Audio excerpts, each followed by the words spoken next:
Welcome to the Morningstar Podcast, a space for real conversations and shared experiences. Together, we'll explore the ideas and stories that inspire, guide, and connect us all. Let's get started. The Morningstar Podcast discusses topics related to recovery, addiction, and mental health, which may be sensitive for some listeners. We are not medical professionals, and this podcast is not a substitute for professional advice or treatment. Listener discretion is advised.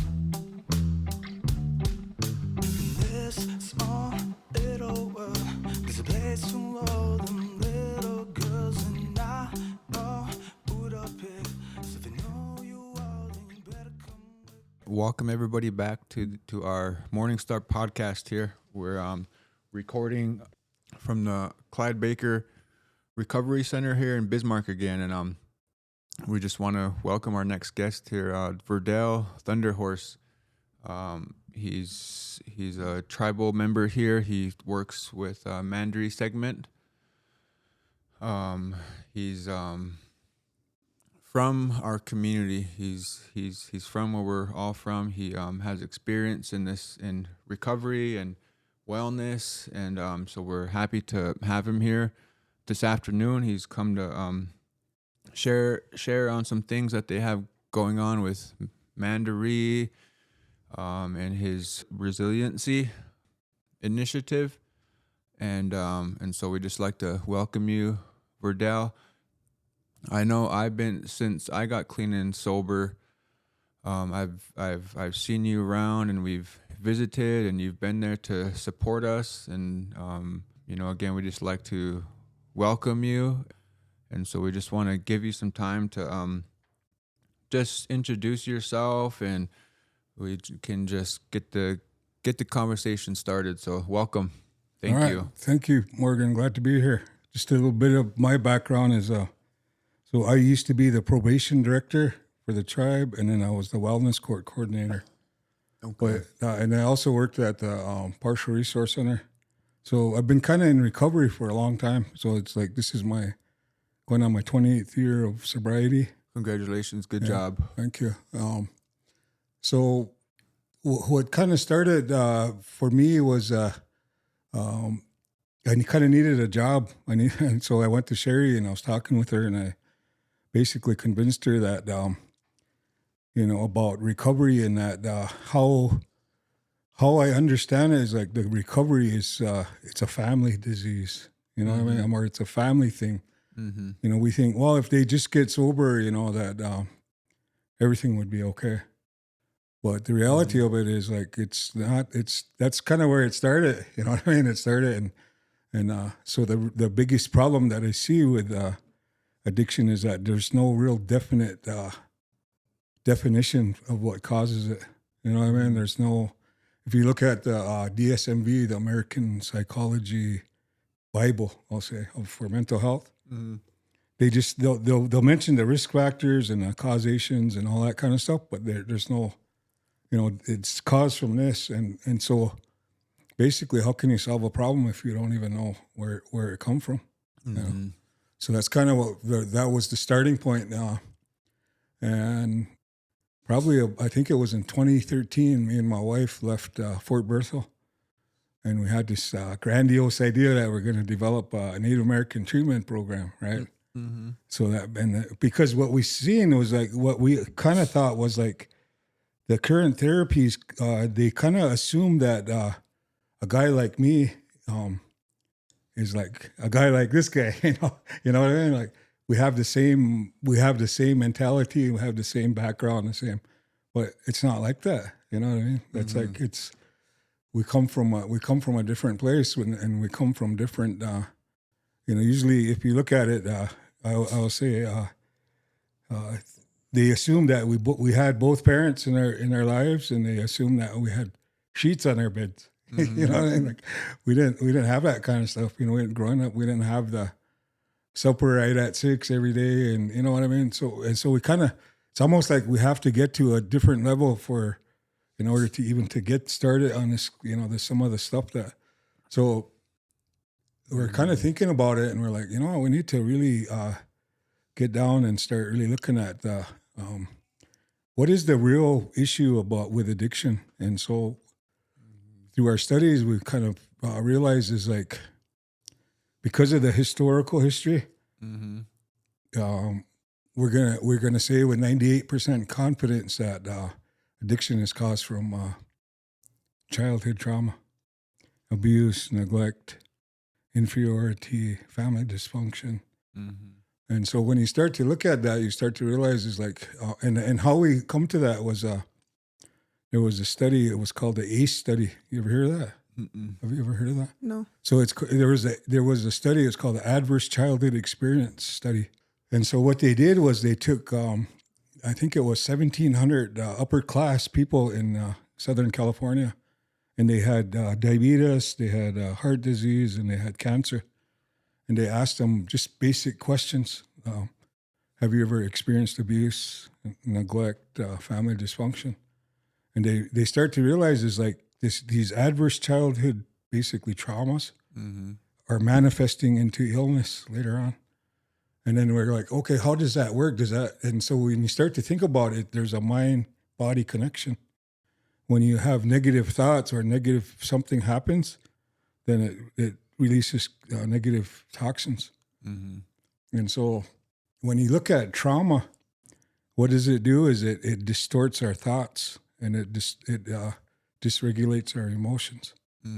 So something as somebody's just a basic laughing outside the door, if you've been traumatized, it's going to affect you. You're thinking that, hey, they're laughing at me. And then all of a sudden you go into a spiral, right? And you start ruminating, you start having all these, you start mind reading and all that. And then it dysregulates your emotions. You get fear, insecurity, anger, all that stuff. And then you get that fight, flight, freeze, all that, right? And then, so that's kind of what we're starting to understand is like, this addiction is people are trying to cope, escape, numb, avoid that emotional pain. That's what they're. And then, of course, in order to understand that, you also got to understand the two types of addiction. So you have the substance abuse. So that's drugs, alcohol, food, and tobacco, things we ingest in our body, and those are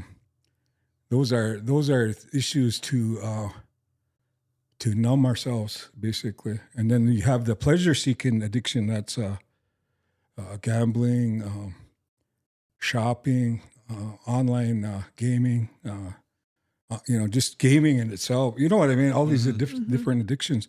Those are pleasure-seeking addictions. And so that's kind of how we understood it. And then we're like, no wonder this is what happens. So these people that have these childhood experiences, the what's really causing the illness is that they're using these substances, and you need more and more to get the same effect. And and pretty soon it's like, hey, I need more food to soothe myself, to comfort myself, and then all of a sudden now you got diabetes, plus you got stress, and you got all that. Does that make sense?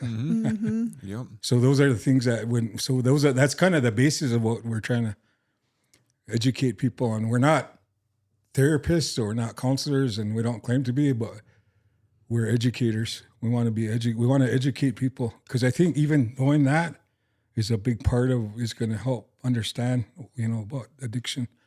So another part of this whole equation is trauma. So we basically have two kinds of traumas too. So we have the PTSD trauma.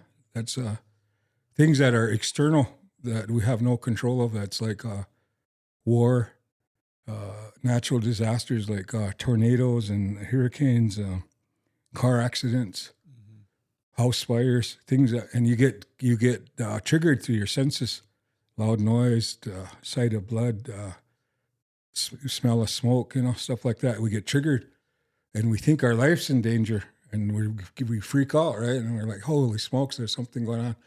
And those people need mental health, Then you have this, I call it a showa swaniko, and I call it that because we need to start using our own language and our own concepts. Because I always say, if you look at all these people that have found out about about these theories like trauma and all that stuff, and about all different things, like they studied the Native Americans. That's where they got their stuff. Gabor Mate is really a big guy that everybody looks to for trauma now.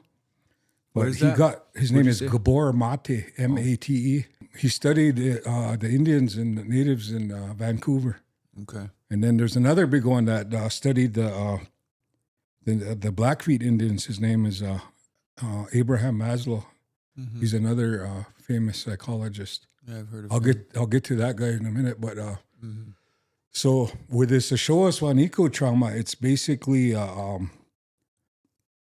what happens. It's an internal trauma, and what happens is we get triggered when we feel like somebody is making us feel unwanted, or they're unloved or stuff like that. It's kind of a how would you say? And it all comes back down to survival instinct, and as humans, we're hardwired for survival. Everything about us is about survival. Our senses, our thoughts, and our emotions, our fight, flight, the nervous system, our brain system. Mm-hmm. We have in our brain, the first thing that goes into our mind when we get a stimulus goes into our survival part. And if you're traumatized, it never gets to the front part where the planning and the organizing and you know what I mean, stuff like that gets stuck there.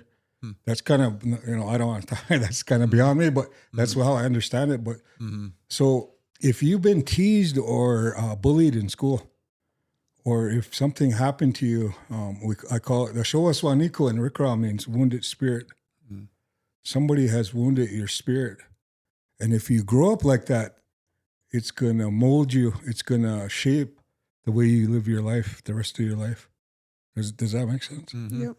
Mm-hmm. So those are the things that we have to understand if we're going to overcome this addiction. We got to really understand those basic things like that. So this human beings, they have this real attachment instinct. Like animals, they can walk within almost seconds after being born, right? And they even start having babies after you're 2 or 3 years old. Humans can't do that. They have to rely on their caregivers or their parents. And if their parents aren't available, they have to rely on other people, the rest of the tribe. That, I didn't make this up. I'm just sharing the knowledge that I found out. And so when you start to understand all that stuff, you start to see how much this trauma, and trauma isn't really bad. People really, stigmatize it like it's just a survival instinct, It's to remind us, hey, there might be a snake over there, like you've seen that. You've seen what they did to that person, so watch out. It's like that's what trauma is about. It's not. And we really, and that's why I say we got to start using our own terminology and our own concepts to understand this stuff, and that's kind of what this resiliency stuff is based on. Is like first understanding that stuff and understanding, and it's not to like go back and get stuck in the past, but just understanding like what happened back there has affected your behavior and your thinking and all that stuff. Mm-hmm. So what happens with the resiliency is like you have to really get to know yourself. You have to have because what Showa Swaniko does, it gave you a victim identity.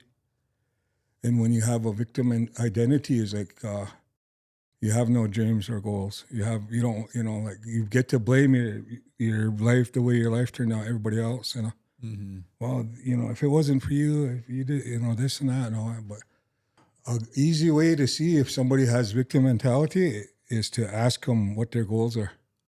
What's your goals? Because they usually don't have any because they're so busy protecting themselves.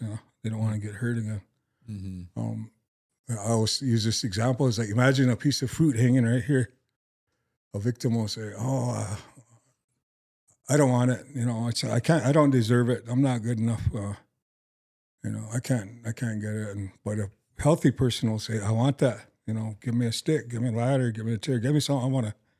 So when you start to think about that, you start to think about all this things that happen to us natives, and we've developed this thing called learned helplessness. Mm-hmm. You ever hear that? Mm-hmm. So what happens is learned helplessness is you start to think that you can't get out of your situation. And I'll give you an example. So there, I always like to share the story because it's interesting. So there was this bear. He was in this cage, and he had this space about 30 feet, and every day he walked back and forth in front of that cage. So people felt sorry for him. So they had a big fundraising. They raised a lot of money, a couple of $1 million, and they built this big, enclosure, rocks and trees and a stream, and even had fish and all that. So they're really happy, and they let him out of his cage. Guess what he did? Go back to his cage. Same. The same thing. Walk back and forth on that rock in that 30 feet. So that's kind of what I think what happens with us when we have this trauma. You know what I mean? These traumatic events. And with this resiliency thing, what we're trying to get people to really understand that is like there's things that happen to us and we have to get back up. You know what I mean? We have to, and sometimes we can't bounce back to what was because maybe there was nothing there. So we got to bounce forward. Mm-hmm. You know, if you look at almost every tragedy, every book or movie or whatever, there's always a tragedy, right? There's always something happens. Then the hero comes through, right? He finds himself and he rises above, and that's what resiliency is about. You know, that's what. And so what happened with us Native people? You know, I always say things happen for a reason. They're supposed to happen that way, so you can learn, grow, and heal from them. You know, and so when you look at it, it's like we know what happened. And we know that we've been victimized, and we know we have adversity. So now, what are we going to do about it? You know, are we gonna sit back and just let things happen? Because right now it's 2025, and it's like I hate to say it, but man, we're burying our people every day. We're losing a whole generation of people, and you know what? It's going to happen again. And I was telling Todd that I said, you know what? It's going to happen again. I said, it's time for us to really stop and really look at what's happening, you know, and realize like, you know, this stuff is, you know, back in my day, like because I was an alcoholic, it took a while for people to pass away. You know, I've talked to people the day before and the next day they're gone. It's like, holy smokes, man, this stuff is powerful, you know. It's, but so that's kind of the idea is like if we could start to, so some of the characteristics of resiliency is really to get to know yourself. What are your moods and your attitudes? What are your values? What are your patterns? You know, and what are your thoughts, your feelings, your behaviors, your way, the way you communicate, and being aware. Big part of things is being aware of your emotions, especially, and having emotional intelligence. Have you ever heard of that? Ever heard of that? Mm-hmm. So having that emotional intelligence and really, really understanding is like, you know what? I don't have to buy into anything. If you have something to say to me, I don't have to take it personal. You know what I mean? I don't have to, and I can do it. There's a lot of things that we don't know, and that, you know, imagine if we could teach our kids how to deal with things, you know, how successful they could be, you know. Yeah, just listening to you, and you know, we listening to what you're talking about, and I understand, like you said, it's just not, and it's a family disease, and a lot of this education that you're talking about and explaining this information in our own terms, even language, you know, like you used a Rikara term to explain a concept that you're talking about. You know, I think it's important, you know, and I think it's a good idea. And you know, like we're talking about down in Mandaree, and I guess I would like to, you know, how would I want to say this? How can we get the information out? How can we set, I mean, is this what you're talking about? Is this like a, you know, how would a community come together to share this information, you know, or in the simplest, not the simplest way, but most people, they don't, you know, they're not they don't understand what learned helplessness is unless we sit down and talk with them about it.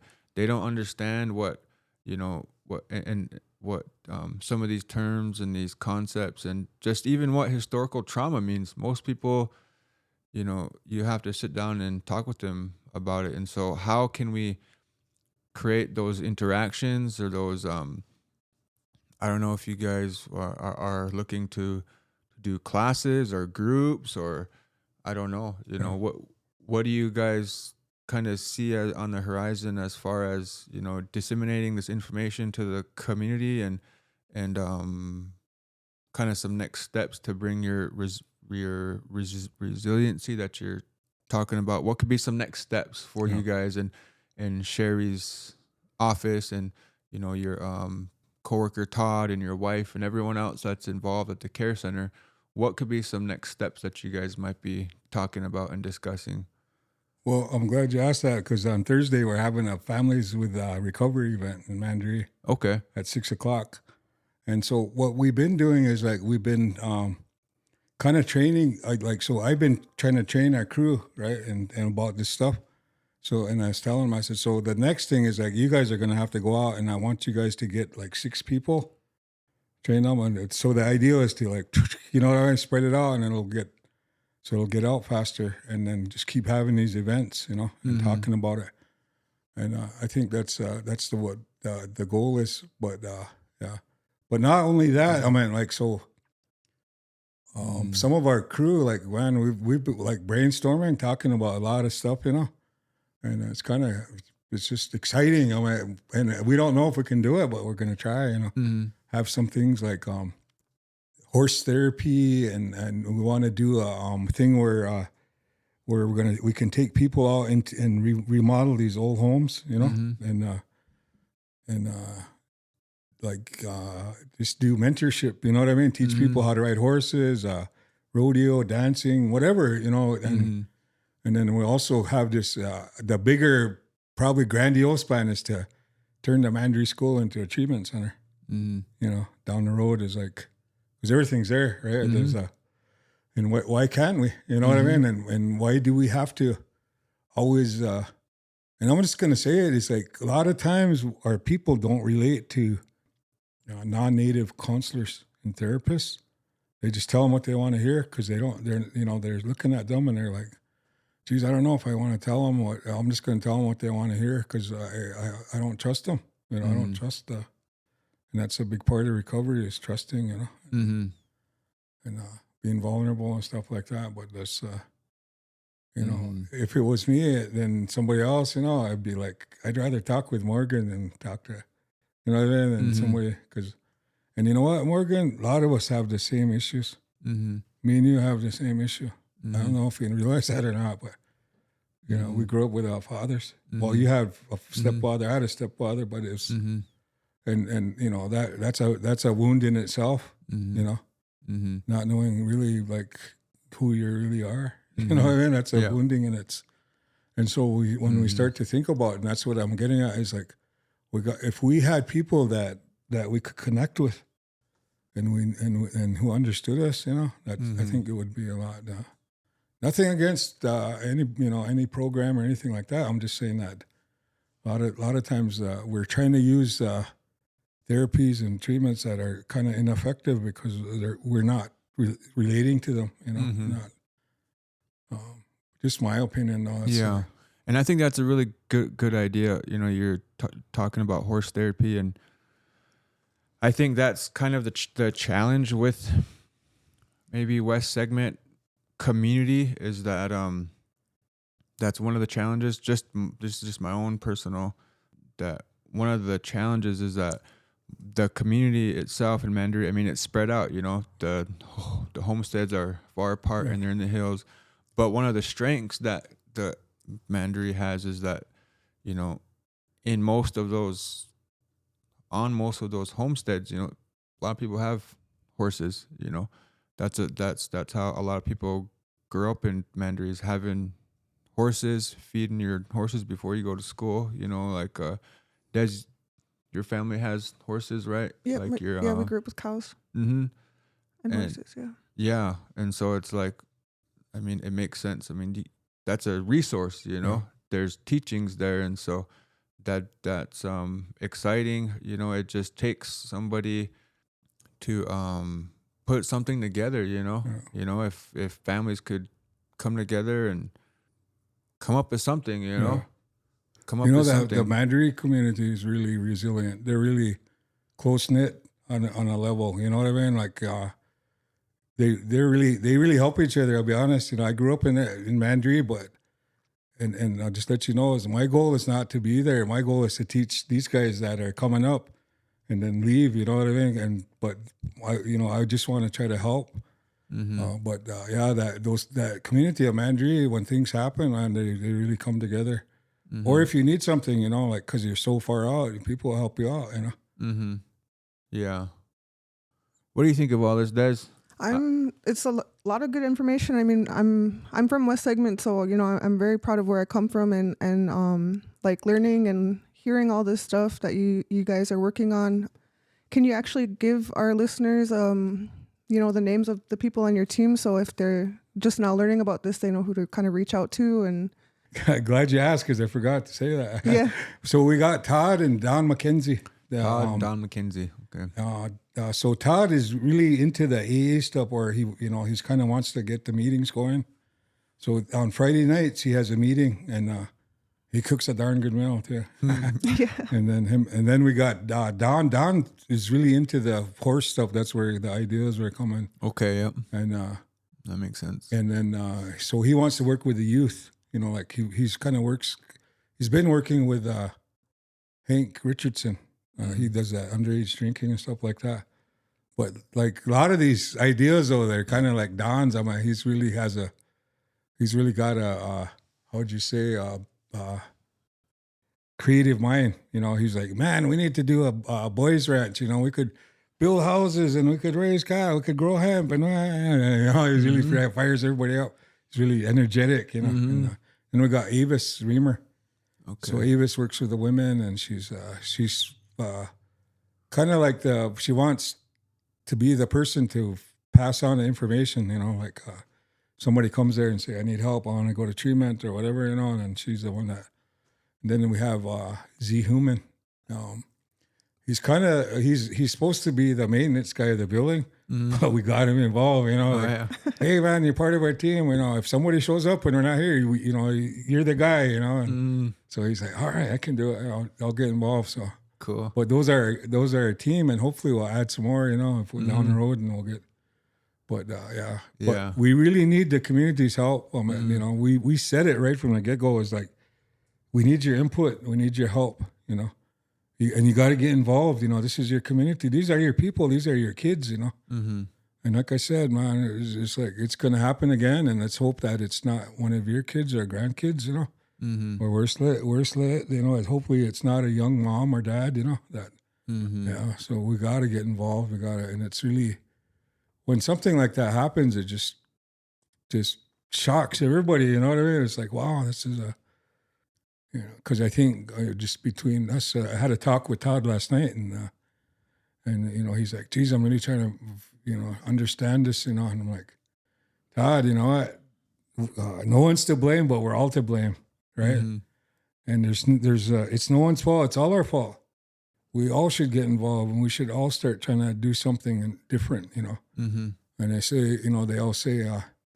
The definition of insanity is doing the same thing over and over and expecting a different result. Hey, we got to do something different. You know, let's try. If it doesn't work, we can go back to whatever, you know, wasn't working. But let's try something different. You know. Some of the things that we talk about is like people are going to say, "Well, you guys aren't counselors or therapists," and we're like, "Well, we don't claim to be. We claim to be." Recovering alcoholics, and we know what it takes. That's that's all we are, you know, that we're trying to help.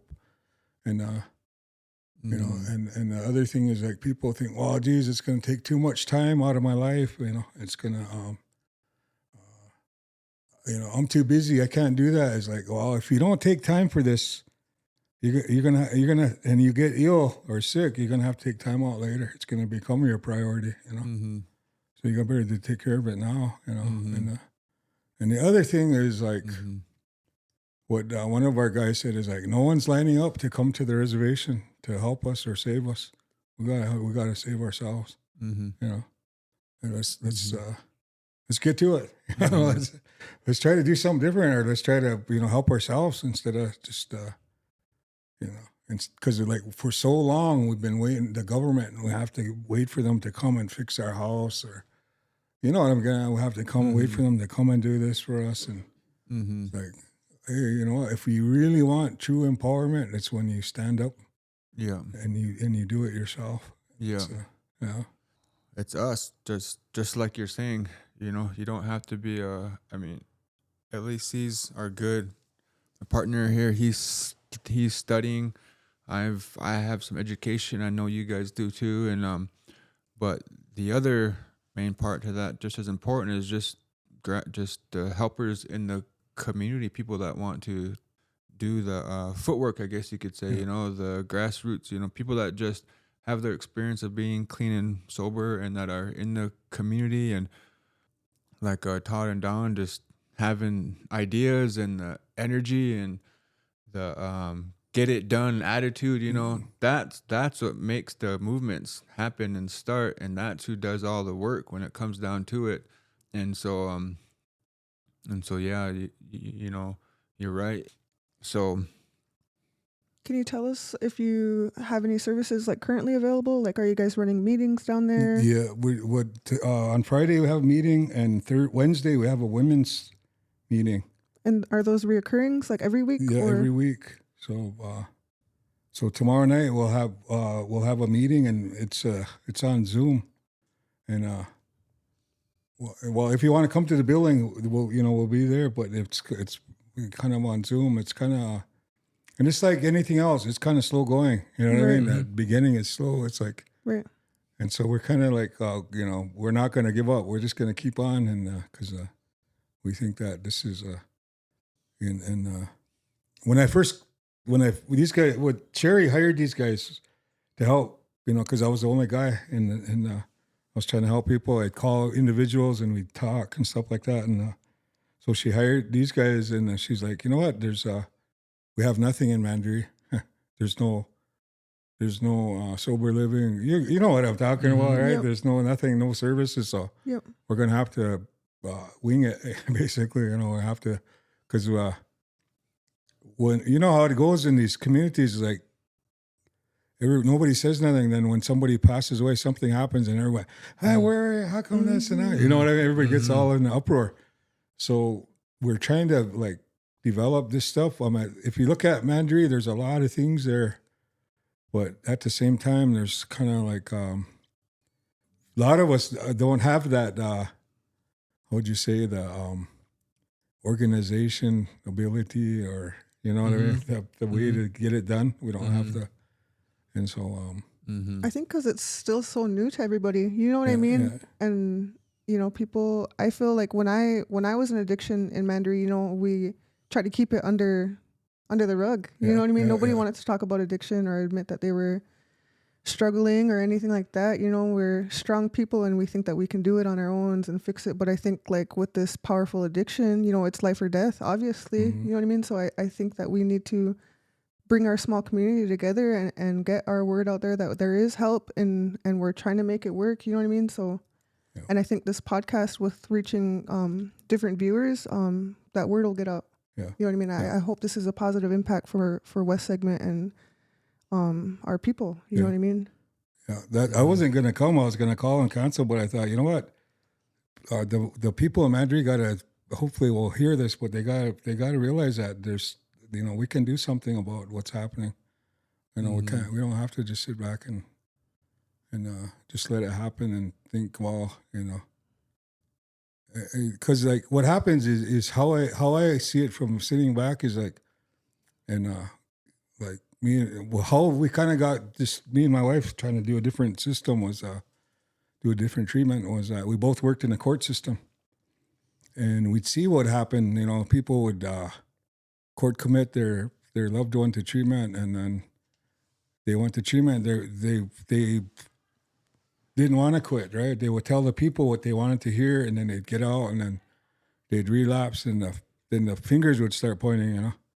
Well, they went to treatment, that treatment center, this and that, and then the treatment center, well, they weren't ready, and then pretty soon then the revolving door starts, you know what I mean? Then it's just the same thing over and over. Mm-hmm. And so that's kind of what we seen, and we realized is like, you know what, this has to go back to the families, because it's not just the person, it's the families too, thinking that somebody's going to fix their problems for them. If I send them to Jamestown, because that's where we used to go. If I send them to Jamestown, they're supposed to get fixed, you know, and their problems are solved. When they get back, they're going to be responsible. They're going to he's going to take care of his kids. He's going to get a job and all that. And then when it didn't happen, I was like, geez, what's wrong with those guys over there? And, you know, all that. Then it just starts over and over. But I think the real issue is like, because of the historical stuff, I mean, our grandparents didn't have that nurturing and that love and that support and all that stuff that human beings need. Right? They didn't have any of that kind of stuff, and so they couldn't. You can't pass on what you don't know. You know, like when I was growing up, you never heard an adult say "I love you," never. I'm not lying either. And then all of a sudden you start to realize, and when I was talking about that, about people not realizing that we're not the same, is like, that's another thing, is like, we don't even know what nurturing means. You know, if somebody said, "Oh, you weren't nurtured," I'm like, what does nurturing mean? I don't, you know, I don't even know what that means. Or what does support mean? I don't get it. Or comfort, I don't. You know what I mean? And so we never really understood any of that, because our parents didn't, and our grandparents didn't understand that. So when we start, and that's a big part of the education, I think, is understanding is like, this addiction stuff is caused from the trauma of being wounded in your childhood and never got your emotional needs met. And Yeah, and all that stuff makes sense. You know, again, to circle back around, I understand all that stuff. And it's like, short of having, I mean, we can't have the community all take these collegiate, you know, ASAM psychology courses. Yeah. It's up to us to, you know, take that information, kind of put it in layman's terms, for lack of a better word, you know, in an easy, digestible way, either through just sharing it, word of mouth, at like your families in recovery events. But even that, you know, even doing events like that, they're every so often, you know, how can we provide that information and that education on a regular basis, you know, to families? I think that's the trick of just not even West segment, you know, just our every segment, you know, for all the families. How do we get that information and that education into people's hands, and that so that it's easy for them to understand, and kind of trying to put two and two together and have that be part of the healing process for the individual that's going to the treatment centers, or that's going to the Jamestowns, you know, or going to the Good Roads, you know. So I think that's the trick, you know. Yeah. I know the tribe now, like I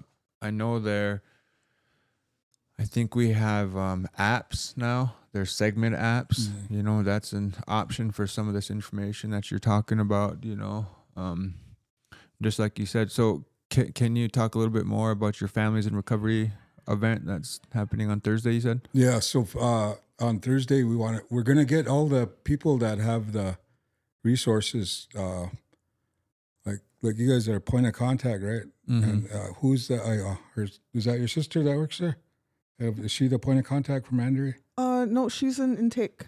Oh, okay. She works so in intake. we want to get all the people that are working in recovery to come and explain what they do. You know what I mean? Talk about this is what we do.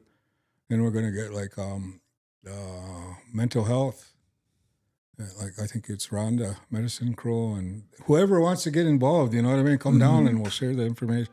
Right. Tell us what you do. Tell us what's the services that are available here. So, and then we kind of want to, like you said, decimate the information. It's kind of like we want to give a first aid kit of mental health. You know what I mean? Like we don't need to have, we're not doctors, like I said, but that doesn't mean that we don't know. It doesn't mean that we can't share what we do know. That because it's and I think a lot of times what people don't realize is like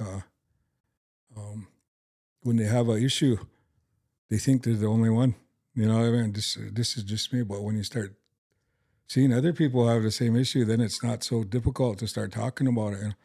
Because the ideal is like the first thing about healing is like first you got to acknowledge it, then you got to accept it, then you got to figure out, okay, what am I going to do with this? Am I going to?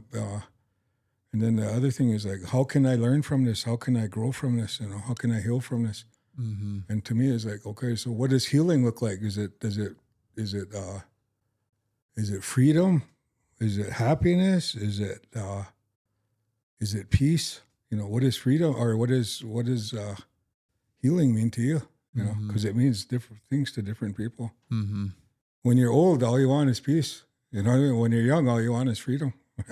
And somewhere in between, all you want is happiness. You know what I mean? You just want, and you don't want to argue with people, and you don't want to,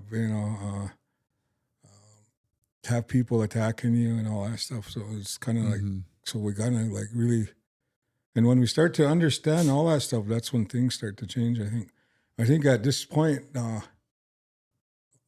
like we're in this period of time where there's a lot of information, and there's like podcasts and Zoom and all that stuff where you can get information really quick and give it out really quick.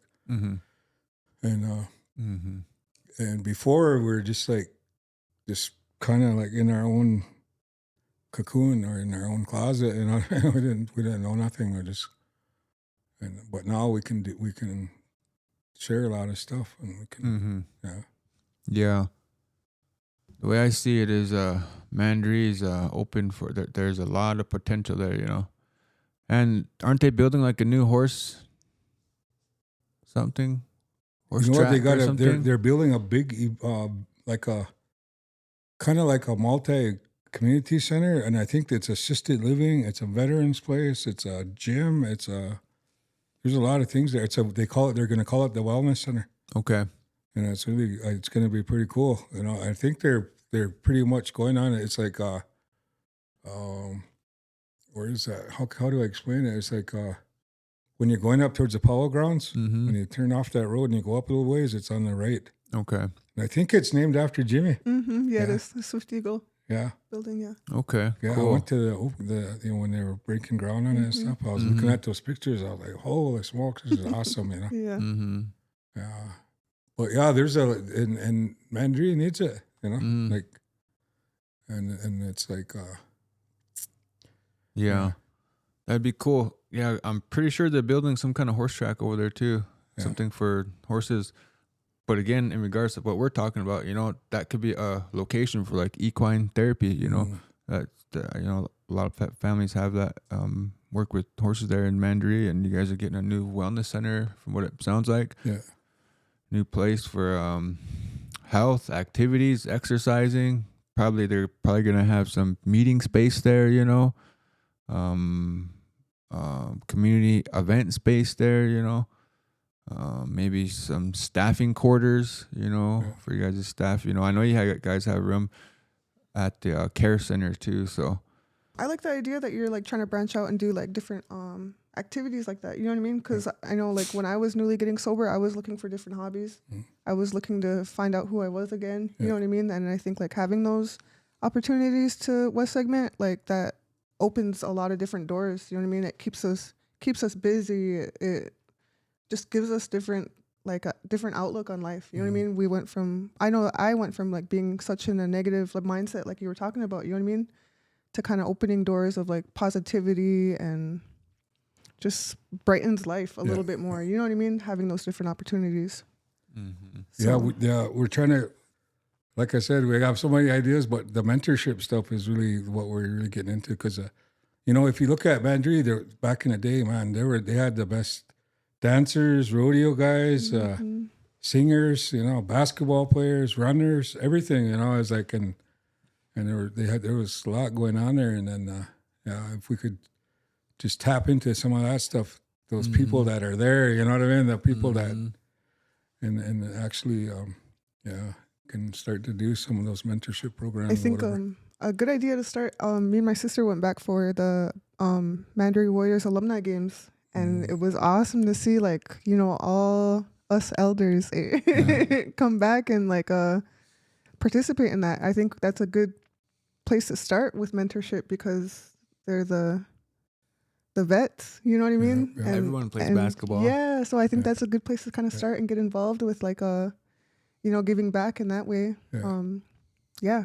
It's awesome to see those people come back and see how they're doing and see if they can kind of get into mentorship also. Right. We talk a lot about ideas and then how we're going to get them into action. How we're going to do all that stuff. We even talked about making a movie, calling it Mandaree. Yeah. Okay. Yep. This is the resiliency place. It's where people come back. That'd be cool. Yeah, because we have a lot of trauma. I mean, even the Garrison Dam, all that stuff. How I kind of figured all this stuff out too. I'll share when I first got with these guys. I shared a story with them, and they're just like, "Really, that happened?" And I'm like, "Yeah." So I'll share my sobriety story with you guys. You can edit it and cut it out if you want, but so when I grew up in the 60s when I was born in 61. To kind of tell on myself, I'm kind of old, but anyway, so back then it was kind of taboo to get divorced and to have illegitimate children. It was really looked down on, and then it was also looked down on for a Hidatsa to marry a Harikara or vice versa. And I felt like I was a product of all that, My mom got remarried to my stepfather, and I was a legitimate child, right? I mean, I knew my father's still alive, but I mean, it was just people treated me that way, and there was a lot of issues, and you probably felt that way too, right? So there was a lot of things that happened to me, and I realized it's like, man, this really set the tone for my life. I could see it now when I look back on it. I'm like, wow, I can see how this really affected me, So I grew up and I was called a bastard a lot, right? That old bastard, and then he's not a Smith, this, and so you kind of really it affects your life like that, and then getting bullied, My grandfather was the chairman when the Garrison Dam. His name is George Gillette. You ever see him? So there was that we were. Basically, I was a Rikara in Hidatsa country, right? And I got a lot of that business, that negativity, even from adults that, even worked in the school. And so it really affected me. And I didn't realize the negativity and how my mindset was. And so when I grew up and I got married and I had kids and stuff like that, I got divorced in 2011, probably about 14 years ago. It really affected me really bad. My hair, I don't know if you remember, I had long braid. Hair's falling out, couldn't sleep, couldn't eat. Emotions were up and down, and I was just like freaking out. What's wrong with me, And I didn't realize it, like what is happening with me, And I just feel so abandoned and rejected and betrayed, and injustice was done, I just feel horrible, and I realized, and I was sitting there, and I'm like, everything's been taken from me. My home, my family, and I considered my ex-wife my best friend, even my belief in God. God, why'd you do this to me? You know what I mean? It's like, so you're sitting there, and you're like, and all you have left is yourself. And I realized it's like, you know what? I don't even like myself. I don't like who I am. I don't like the negativity. I don't like the way I perceive people. I don't like this. I don't like myself. And then, so then I got remarried, and my wife was going to be a psychologist, so she was, taking classes, and she's like, I'd say, hey, help me, and back then CBT was really a deal, kind of, yeah, we're going to do CBT, and talking about things, and anyway, I make a long story short, it's that one day she straight up asked me, what was your part in it, in the thing, and I'm like, I have to think very long, Well, I was really insecure, and I was really distrustful, and it made me emotionally unavailable. I was just like standoffish, and I didn't want to go do things and all that stuff. And I said, that's what happened. And then she said, where do you think that came from? And as soon as she said that, it just like, it took me way back to, I always have this dream whenever I have issues. I was a little tiny guy. I was about 5 years old, and my folks were just getting together, and they were up by Eagles Nest Butte. Have you ever seen Eagles Nest Butte? You know where that is?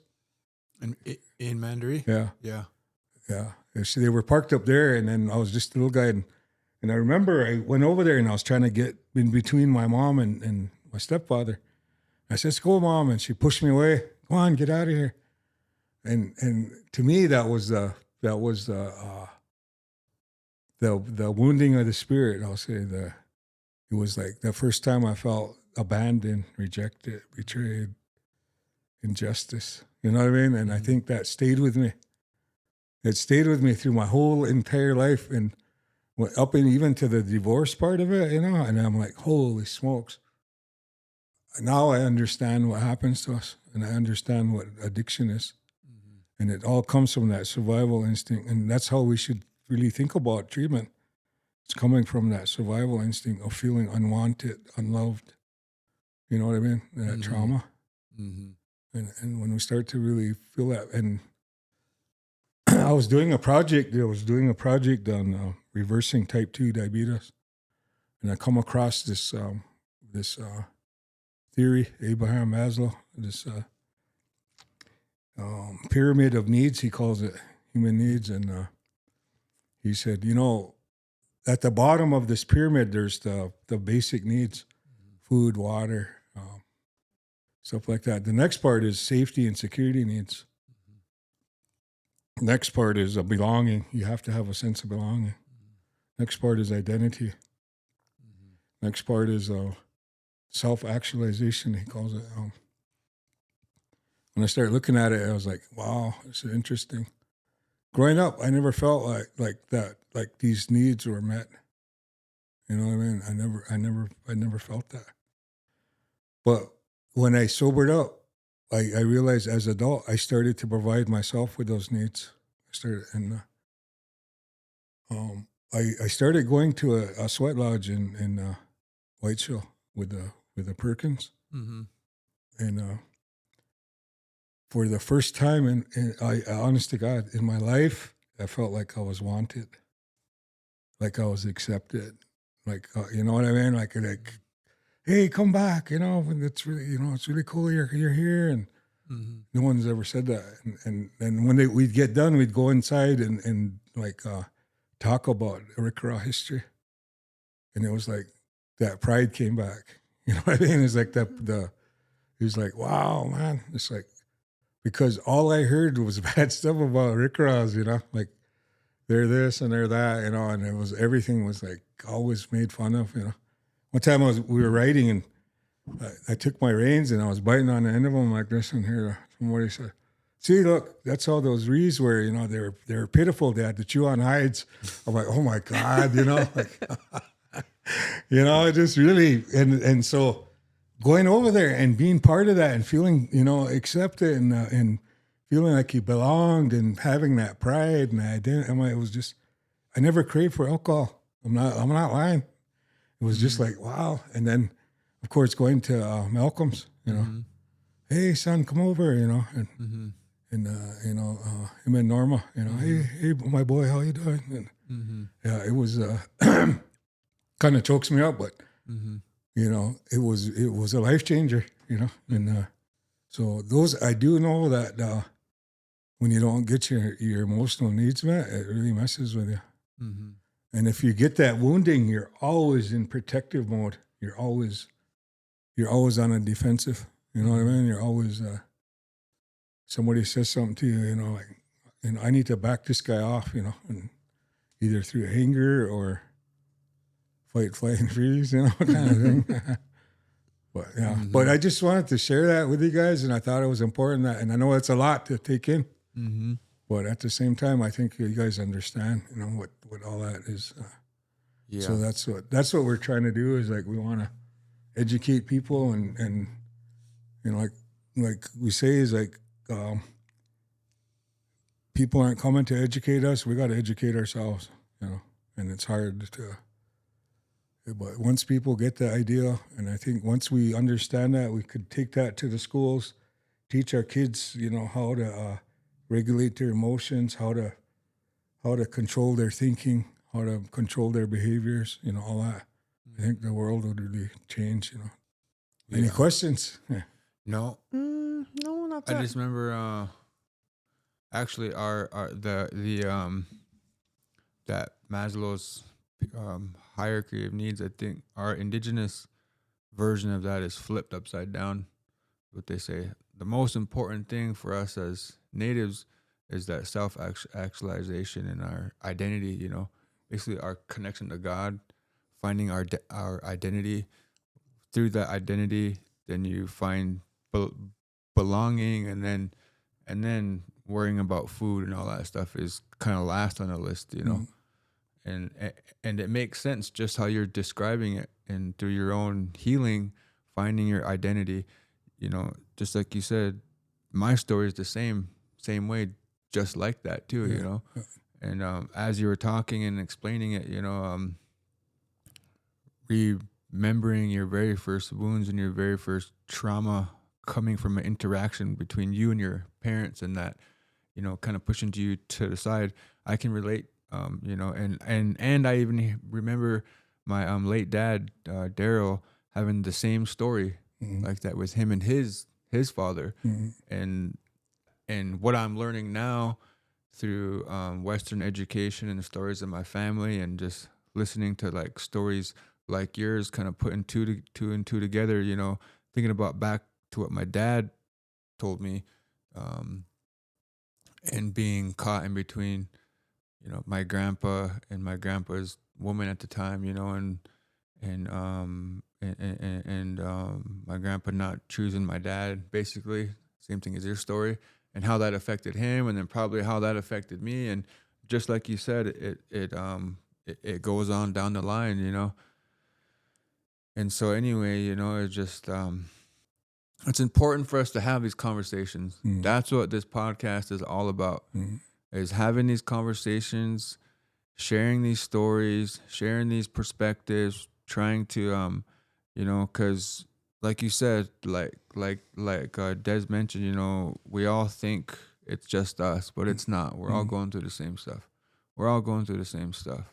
And so, and as we're talking, and, we just want to, I know Todd was supposed to come up here, and, we want to send some condolences to him and his late daughter there, Kayla, and their family. And, this is, that's just another reminder, if you want to call that, this is real, and it's happening every day, and so what we're doing here, what's taking place here, trying to share the message, trying to share information, it's important,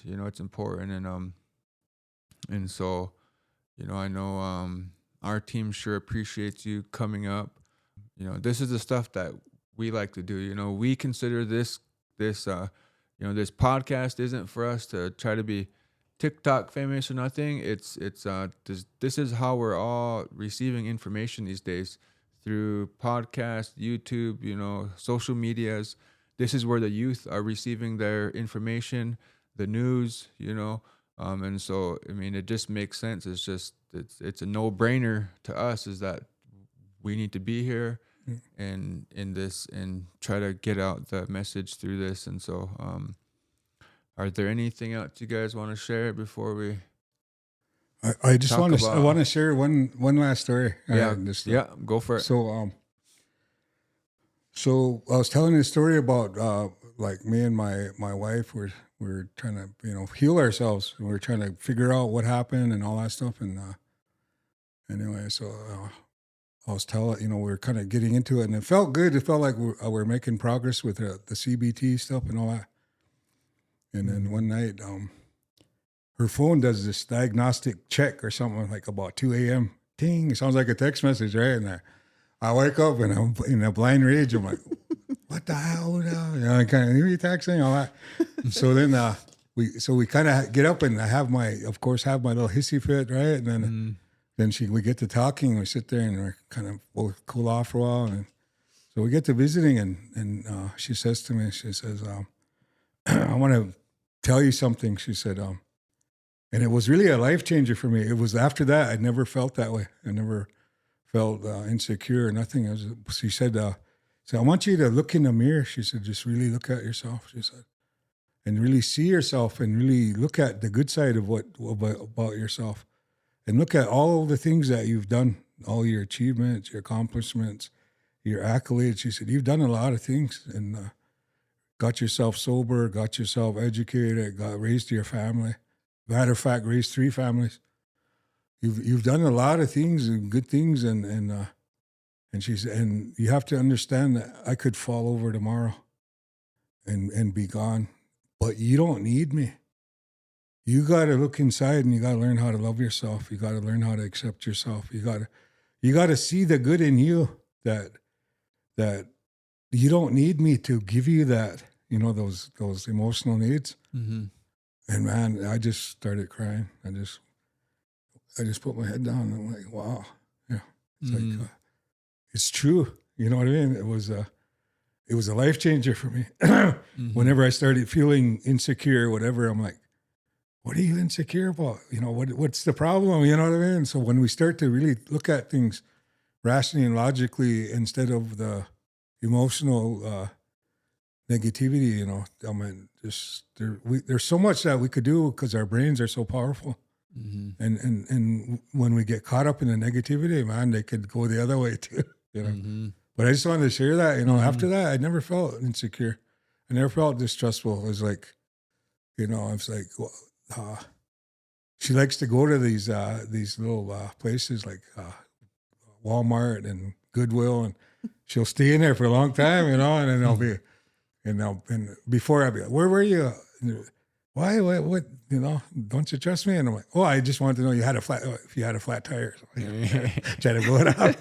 But then now it's like when she takes too long, I'm like, she'll try to explain. You don't have to explain nothing to me. I understand. I like to golf, and if I golf too long, I don't need to explain to you. Like you don't.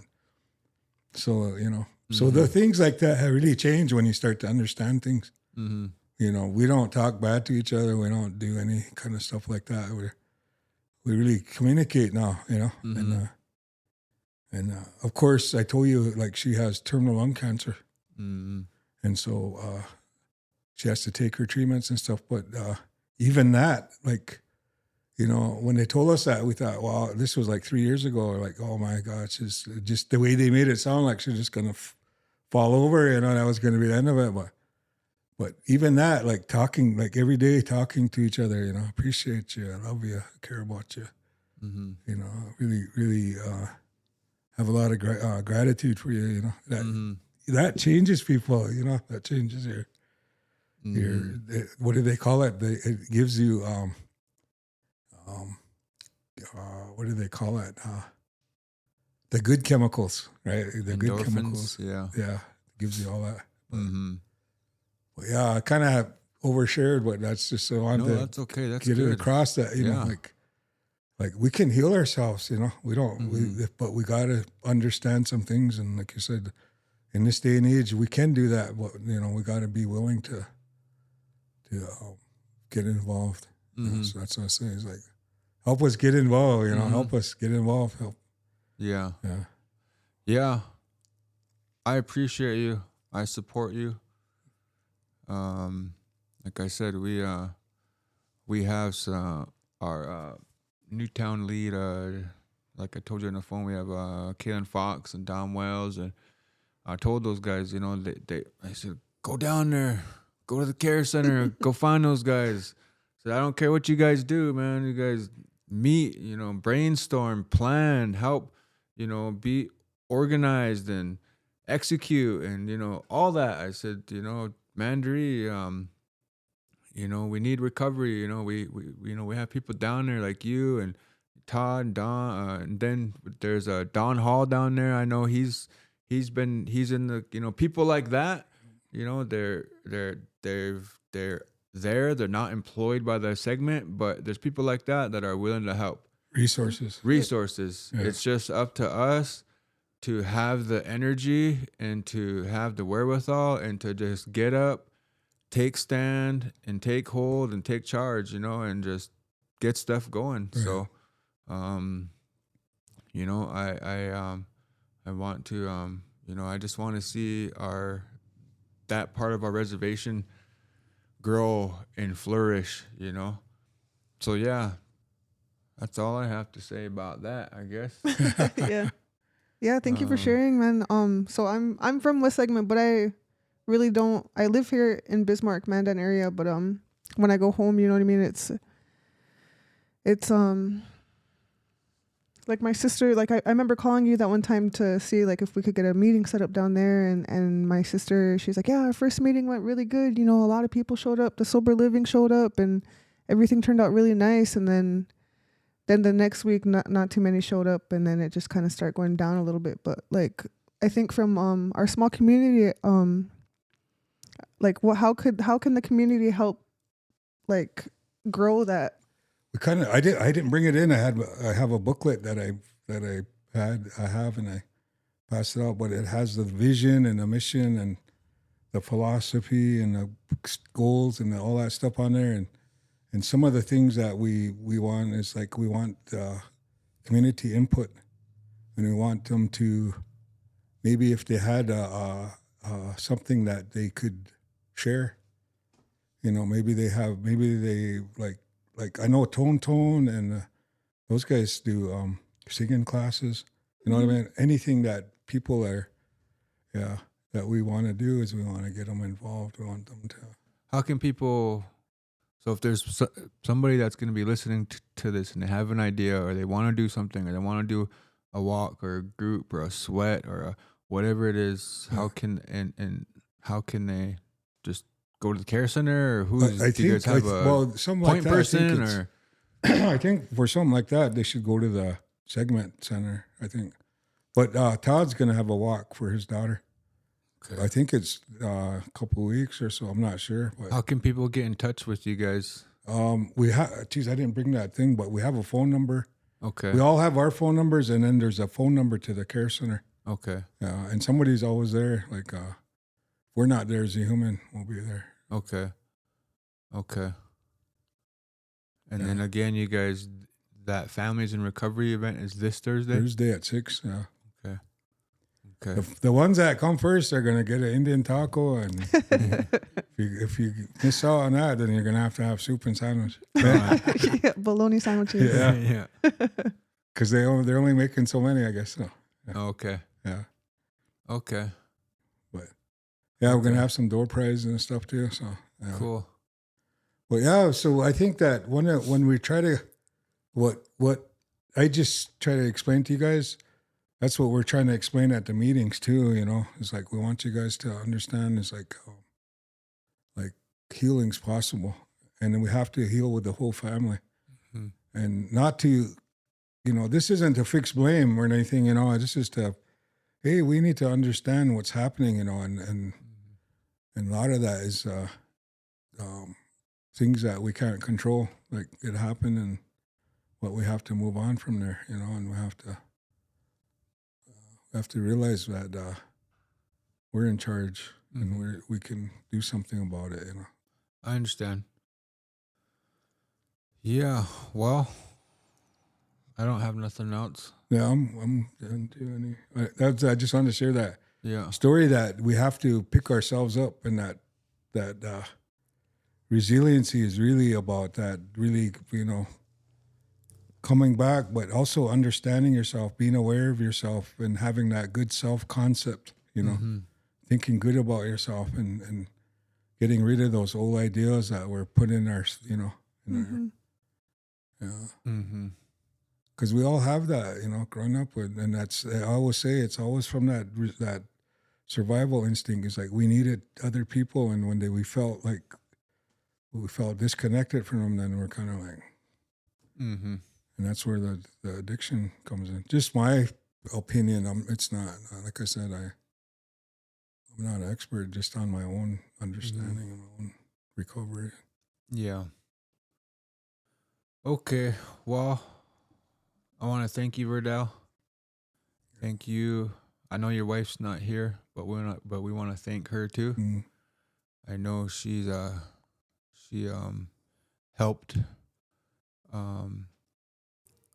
helped in what you're talking about. Yeah.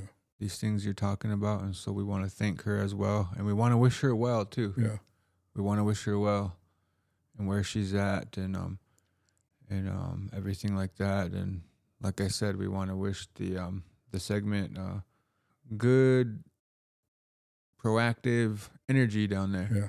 And then we want to just share with the listeners, or ask the listeners if you guys can go and we have our social media, our YouTube, and we have a TikTok, and we have a Facebook page. And so we just ask everybody to try to stay tuned, try to share our episodes that come out, and then our point of contact hotline that we have, our phone number is 701-421-3312. So you guys can reach out and get in touch with any one of us at any time. That phone stays on 24/7. What else, guys? That's pretty much it, huh?